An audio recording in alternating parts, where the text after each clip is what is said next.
से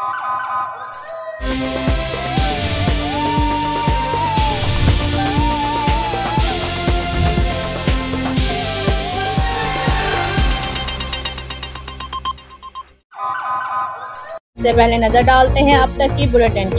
जी बिल्कुल, बूरेवाला धरती का बहादुर बेटा वतन अजीज़ पर कुर्बान। डेरा इस्माइल में शहीद होने वाले 23 जवानों में से SSG कमांडो अहद शरीफ शहीद बूरेवाला का रहायशी था, जिसे नमाज जनाजा के बाद फौजी एजाज़ के साथ अबाही गांव 191 EB में सुपर्द खाक कर दिया गया। जी बिल्कुल अफसोसनाक, गुज़श्ता रोज़ डेरा इस्माइल खान में सिक्योरिटी फोर्सेस की चेक पोस्ट पर दहशतगर्दों के हमले में शहीद होने वाले 23 जवानों में शामिल अहद शरीफ SSG कमांडो का तल्लक नवाही गांव 191B बूरेवाला से था। शहीद की नमाज जनाजा उसके अबाही गांव 191 EB में अदा कर दी गई, जिसमें पाक फौज, सियासी समाजी शख्सियात समेत बूरेवाला के शहरियों की कसीर तादाद ने शिरकत की। शहीद को सुपुर्द खाक के बाद गार्ड ऑफ ऑनर दिया गया और सलामी पेश की गई।